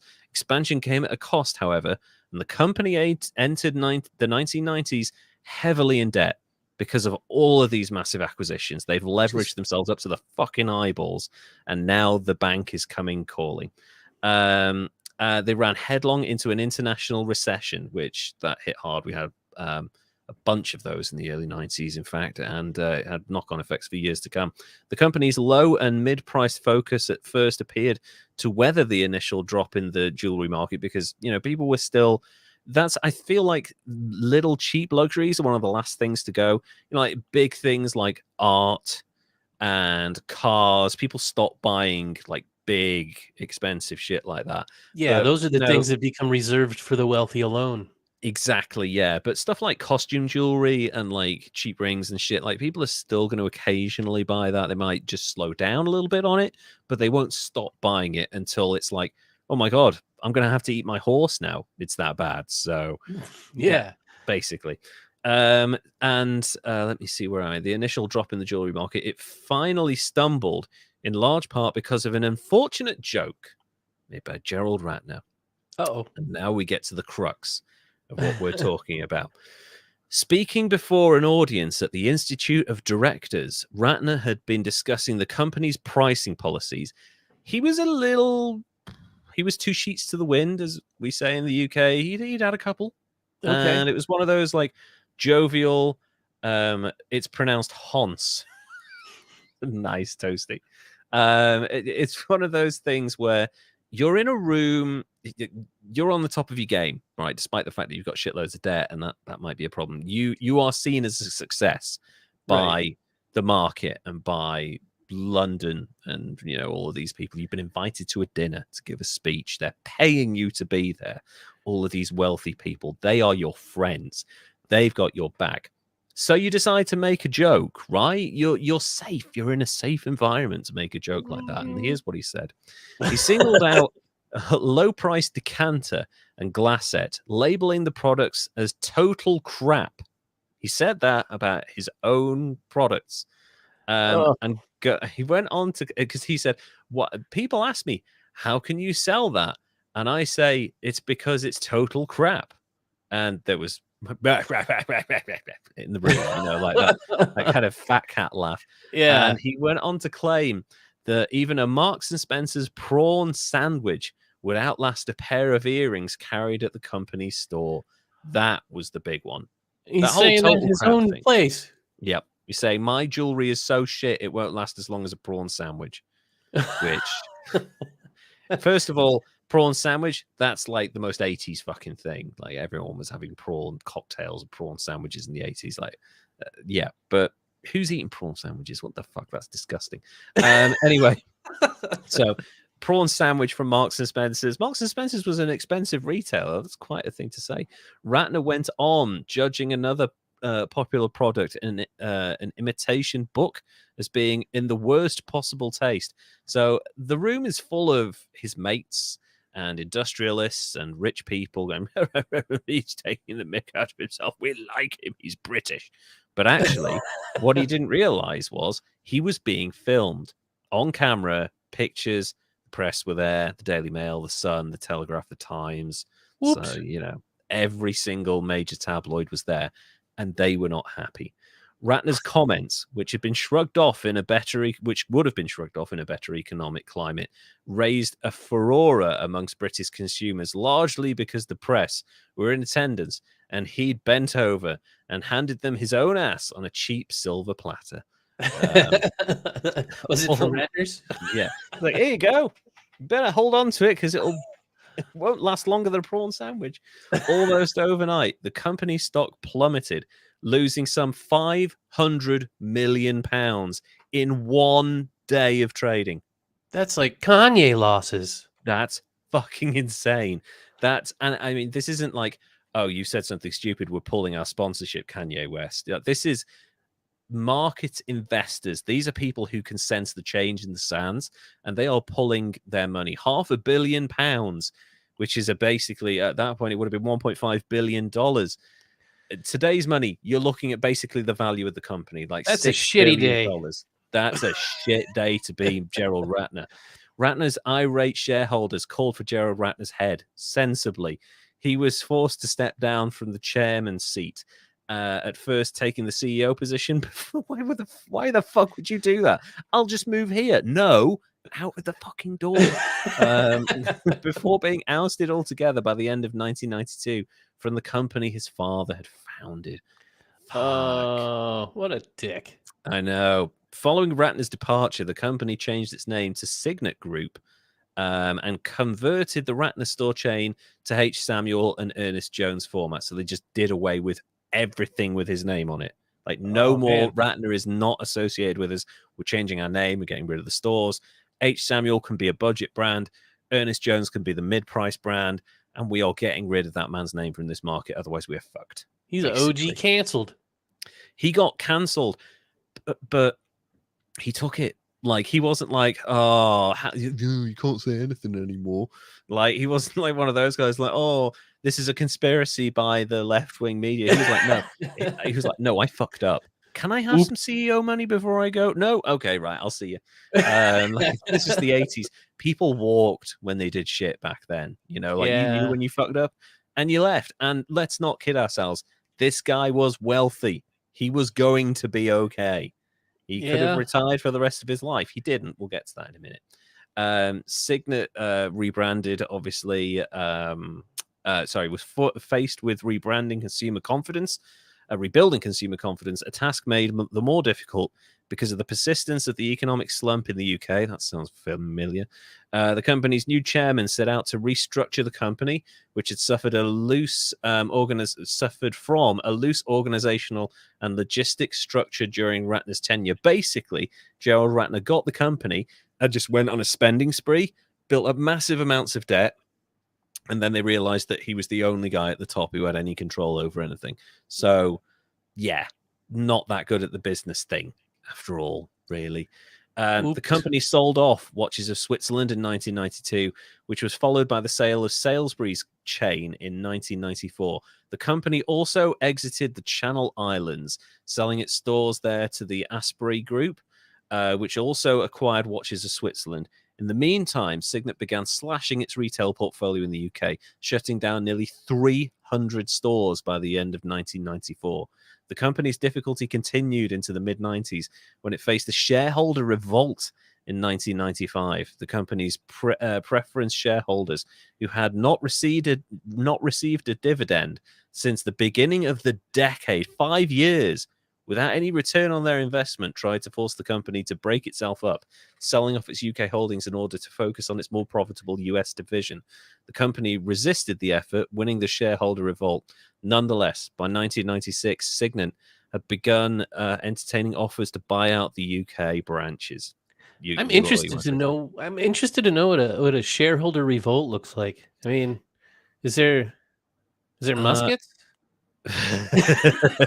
Yeah, it's I think it's like in real terms, it's like a combination of that episode of The Office where Michael goes to the shareholders meeting for the company, and everyone's angry because they're losing money and stuff, and he's like, we've got a plan, we're back in half an hour, it's a 4-stage plan, we'll tell you what it is, and we're going to get the company back on track. And they're like, yeah, and then he goes out of the room, and all the leaders of the company are like, what the fuck are you doing? We don't have a plan. Why did you say that? It's that plus like you've watched uh what's that, Succession, Oh yeah. right? Yeah, there's so many shareholder revolts in that fashion. Like they like fall from like one disaster to another in that show. Like, oh my That's just god, this great. group's rebelling, this person's trying to take over, this person's got the support of this shareholder. It's like an ongoing battle for them. That life, So though, as great as it would be to be rich, that would all suck. It would yeah. suck to be all in that mix. I think I'd like to be like aristocratic rich, where it's like, oh, the roof needs replacing on the old house. Oh well, we'll just move into the summer house for a few months until that's done. Shall we sell some of the gold we got that captured in the Reformation? Yes, let's do that. Yes, but you're not really bothered. Like Yeah. you're set for life I either want to way. be Whereas like if rich but you're not powerful. yeah, rich but not powerful, where you're just like, I've just got loads of money and no responsibility. I don't care about anything. But like if you're like responsible for shareholders, like the pressure is intense. You basically do not have a private life, but you earn a lot of money and you're probably going to die young anyway. Like none of these guys live to like old age because they just when they finish, they have heart attacks and die. So, Yeah. Anyway, so back to this. The company resisted the effort from the shareholders, and by 1996, Signet had begun entertaining offers to buy out the UK branches, including interest from Gerald Ratner himself. He was back, baby. Yeah, Uh-oh. better than ever. I didn't get us into this position. Now I'm reaping the rewards. Hooray. Unable to find a suitable price, however, the company decided ultimately to retain control of its slimmed down UK operations. That was a very wise move. Signet, at last, had returned to profitability in 1999. 3 fucking years of losses. That's a scary time. That's a long time to go without making money. Yeah. By then, the company's US division had a new and fast-growing format, the Jared Jewellery Superstore. Originally launched in 1993, the Superstore format took shape in the mid-90s.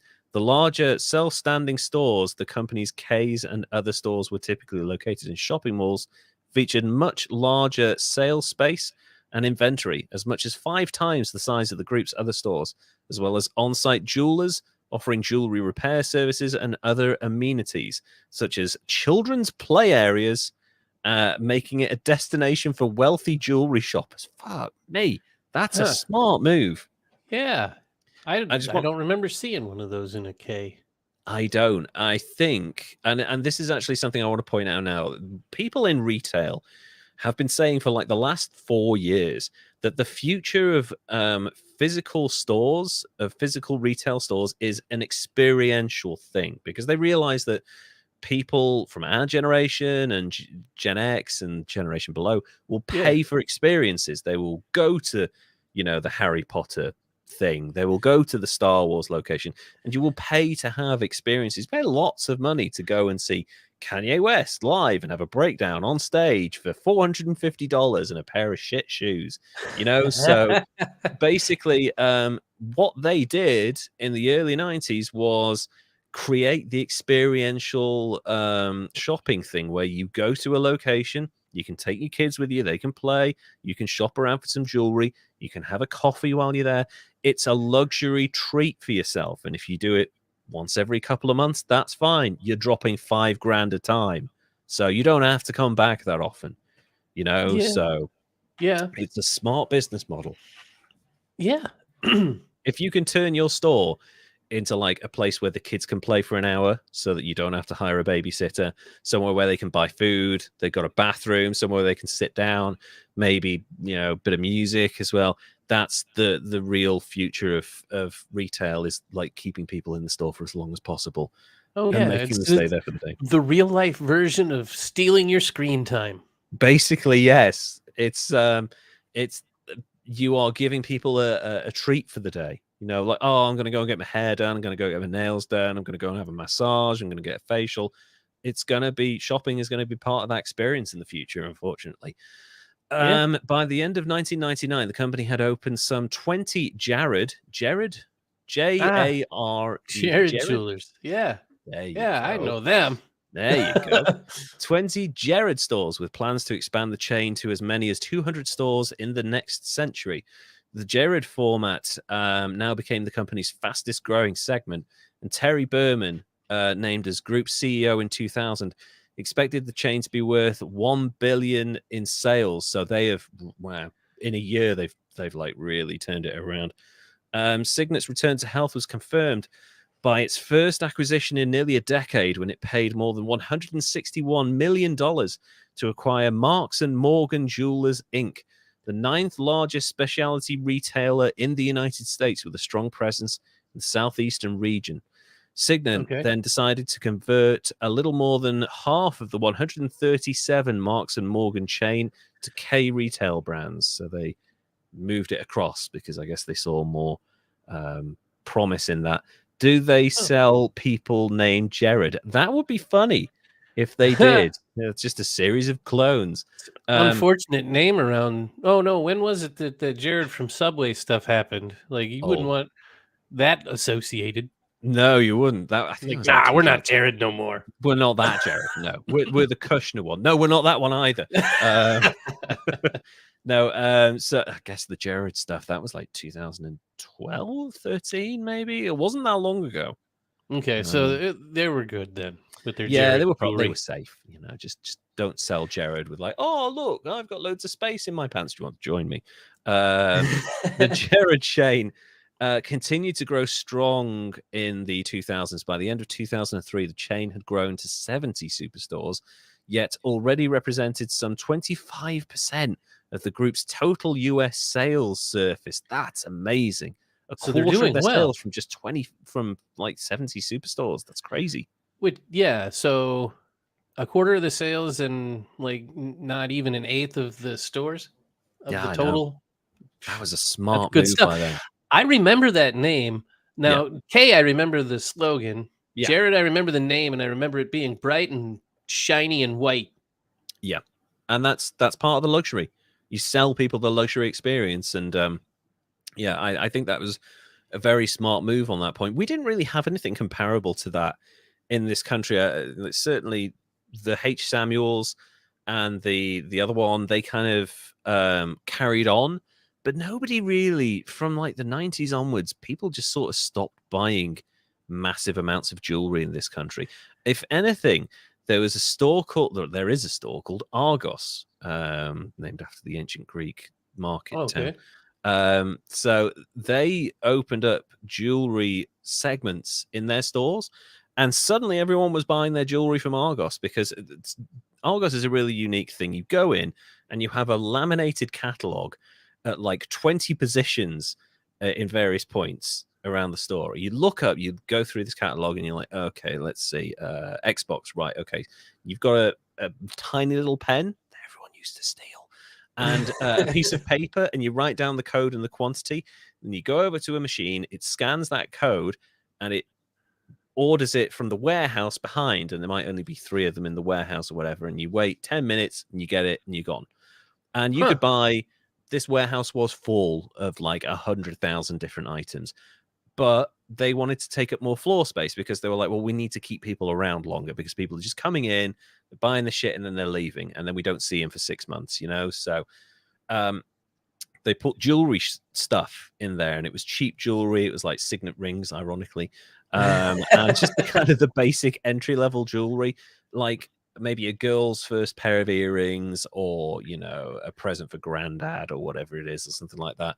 And they took over the low end market. Everyone just went to Argos to get their cheap jewelry, and that was it. Unless you live in London, nobody goes to jewelry stores anymore. It just doesn't happen. Yeah, I honestly, I can't remember the last time I was at a mall, and that's the only time I knew anything about jewelry stores, honestly. And the only reason I did that is because I worked there in the 90s, you know? Exactly. And I do miss mall culture to a certain extent. Like, it was quite toxic at times and a bit dangerous, but, you know, I do miss the experience of being in an environment where you can take your time and go to specific places and sort of wander off. And, you know, you don't necessarily have to spend a shitload of money there, but there was something about the experience that was quite good. But I think those days are done now. And I feel it's like kids these days don't have places to go hang out and just no, chill. No, exactly. neither do people unless you want to drink. I know, yeah. So hopefully they can be repurposed, and there's an opportunity there for. I feel large amounts of social housing can be taken care of by the redevelopment of malls. I think that's a huge opportunity that the Western world needs to look into. But it is a shame. I do hope that a few of them linger on, so that like Malls of America and places like that can still be destination stores. But we'll see.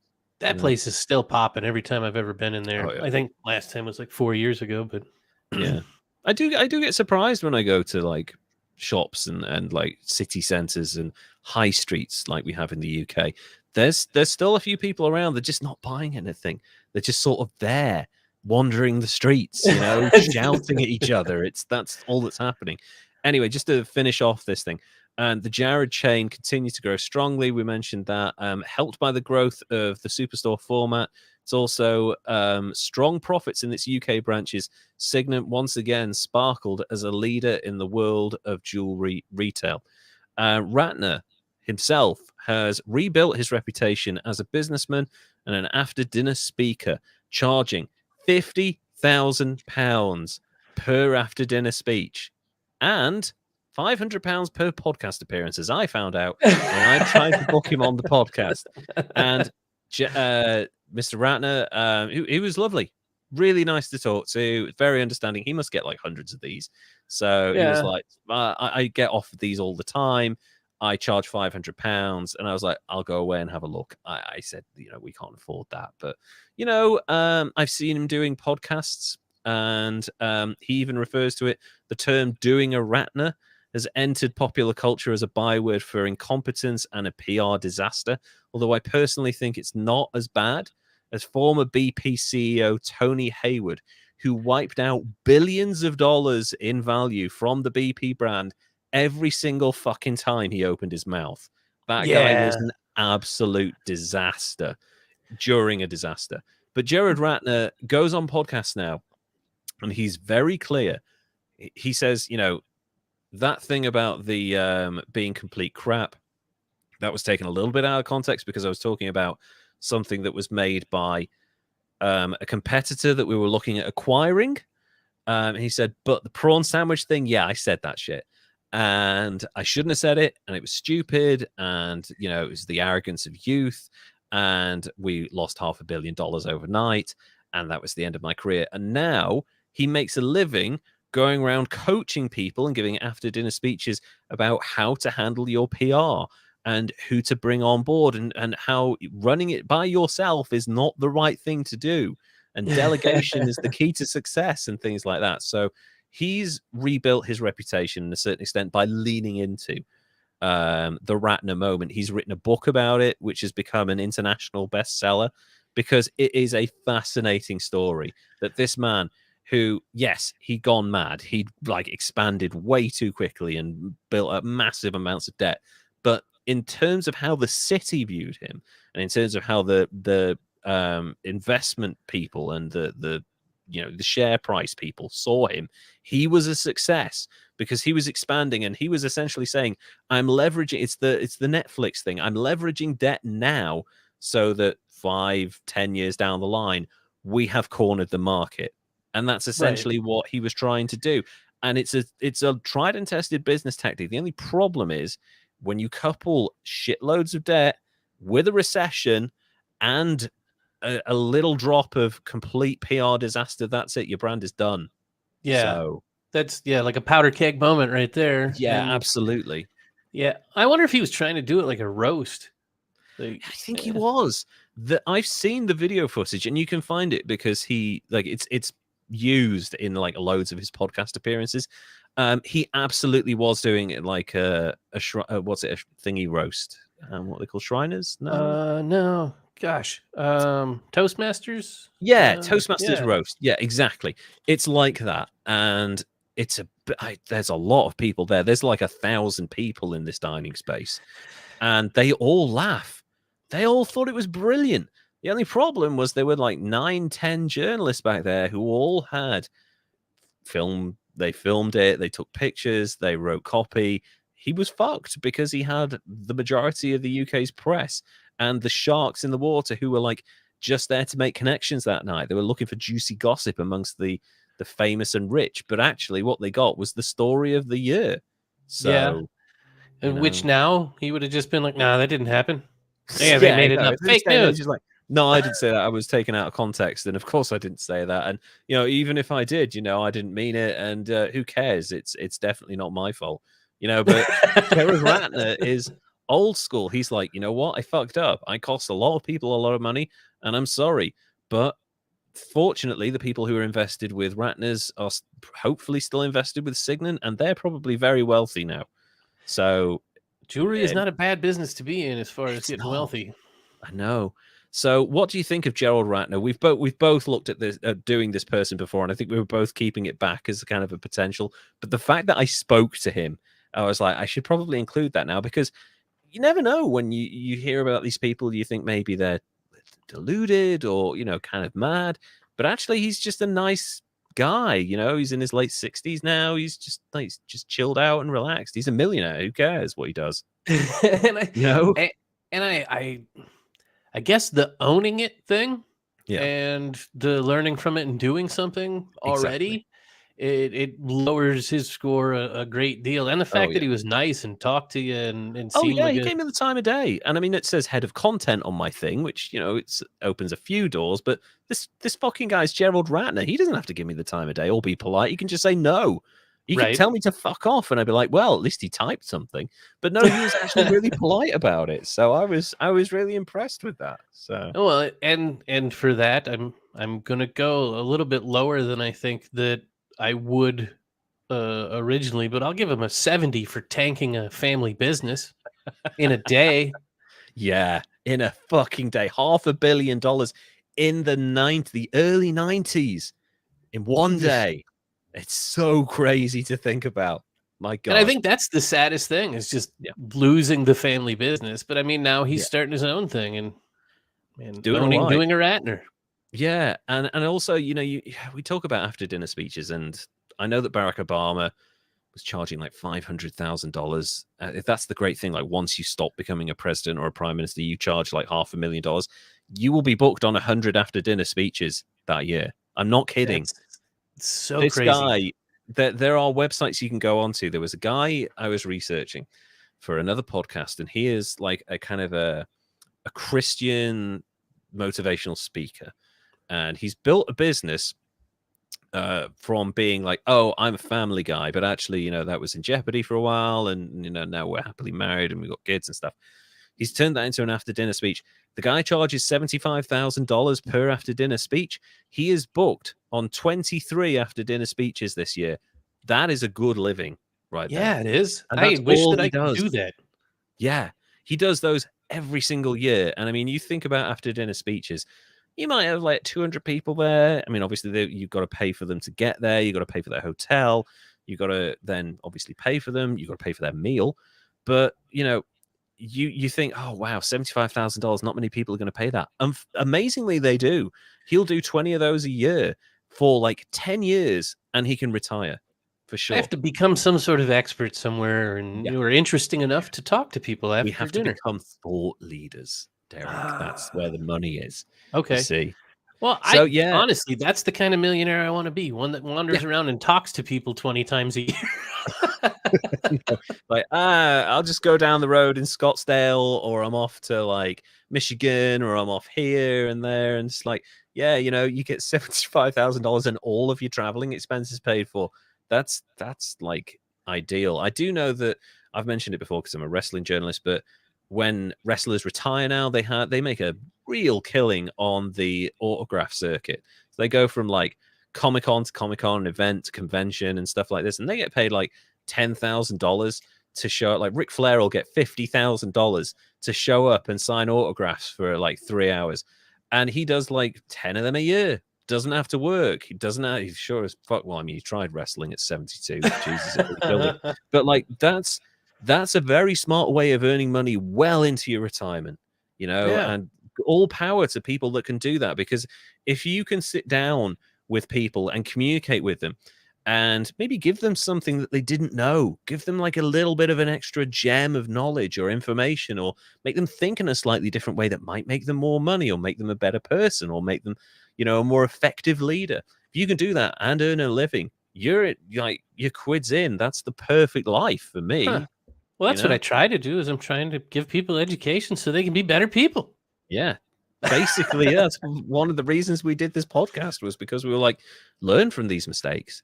Let's make humanity better by looking at these fucking idiots that made mistakes. And Gerald Ratner is the ultimate comeback story in this situation, because of all the people we've covered, he's made amends more than like 95% of them, because he's like, I fucked up. I'm sorry. Here's how I fucked up. Learn from it. Yeah. Which perfect. makes me almost like the guy. I know, and I actually do. Having spoken to him, he was a perfect gentleman, and I really appreciate it. I doubt he'll hear this because he's a very busy man, but Mr. Ratner, if you do, we're sorry when we insulted you, but, you kind of fucked up. But also, thank you for being so polite. It was really nice talking to you, and please don't charge us. Don't double your ask now that we've kind of featured you on the podcast.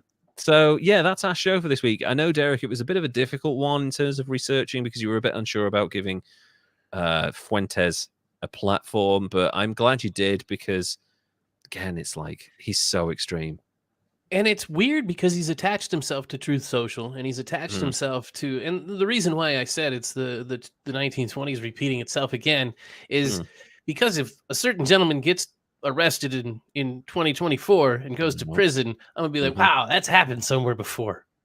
Yeah, exactly. He's got himself a little mouthpiece. Yeah, and that's the dangerous thing, and it's kind of important that we are essentially, and that's why I like doing modern stories, is we are essentially documenting the current happenings and taking lessons from them in the now. That in itself is almost as important as reflecting on things from the past, things from the distant past. I mean, I know we've just covered the 80s, but we've covered people from like Tycho Brahe from like 400 fucking years ago, and King John from 800 years ago, and all of these people. It's great that we can cover them, but while you're documenting something in the moment, that's almost as important as covering the history itself. So I had a lot of fun doing Gerald Ratner. I've been thinking about doing it for a while. It's a great story. There's a redemption arc there, and also it's the kind of the ebb and flow of culture and business. So I like that. I've got more interested in that in the last few years since starting my job, as now I'm head of content and stuff. So like those kind of stories are key for my job, but I kind of like listening to them. Yeah. Well, and congratulations on the move to head of content, sir. I know. Thank you. I need to do something about that. Sorry, that's just reminded me. I've got paperwork to fill out. Thank you for doing that. So that's our show for this week. We're probably going to do a few more of these in rapid succession so that we can release them over the Christmas and New Year period, so that me and Derek can have a bit of a break. But we're rapidly approaching. We're on episode 48 now. We're rapidly approaching 50 episodes, my friend. That's awesome. I know. Like, I'm just surprised that I'm still going. Yeah, I think we've done really well. We've just passed 18,000 all-time listens, all-time plays, I should say. We're at 200,000 all-time downloads. But I should also point out that obviously we're in this for the long run. This is one of like our passion projects, our side hustles, and we want to thank you guys for sticking around for us for 48 episodes. We hope to make it a living in the future, but take some time. You've got to get established first. I know how this works. And when we, say, hey, buy us a coffee or go to Patreon, which you'll probably do here in a minute. Before we do that, I want to say what's up to Isabel Floor, a listener that messaged us with a idea about a gentleman in the Netherlands that I'm going to look into. And so, hi, if you're listening, and thanks for listening. Yeah, Isabel, thank you so much. We love our audience in the Netherlands. It's like our third biggest market. Thank you guys so much for listening in. We love you so much. Like at one point you were ahead of the UK, and then I like prodded my family. I was like, listen to the podcast. How is this a thing? Yeah, you're supposed to love me. But yeah, thank you so much. And Toasty, thank you so much. Everyone who supports us as well. If you do want to follow us, you can go on Twitter at Greatest Idiots on Twitter, and on Instagram at History's Greatest Idiots. We are also on YouTube if you just search for History's Greatest Idiots. And obviously, we're available on all of the podcasting platforms: Apple Podcasts, Spotify, Google. Does anyone use Google? I don't That's think where I started listening to podcasts. There you go. Google. Yeah. Thank you. And also Amazon. You can find us on what's that thing? Prime Music? Prime Music. Thank you. Yes, we are on Prime Music as well. If we were on Audible, we'd be making a lot more money. So yes, you can listen to us on Prime Music, which just ask your device, you know her name, don't say it, to listen to us, and you can listen to all 48 episodes. We are now approaching 100 hours of content from this podcast. That's so much talking. That's a lot of talking. That's like you could listen to us for like almost a week straight at this point. That's kind of crazy. So thank you guys so much. And if you want to go to patreon.com/History's Greatest Idiots and become our first ever supporter, that'd be great as well. We will be revamping things for season 3. We're looking at kind of getting a bit more production value. We're going to be putting more emphasis on our live stream. So if you want to go to twitch.tv/@WhileTheAnger, or just While the Anger, that's my Twitch platform. And also, obviously, search for us on YouTube. You can watch our live streams there. Until next time, Derek, would you like to say goodbye, please? Bye, everybody. Thank you so much, everyone. And we will see you again in a couple of weeks. Take care now. Bye.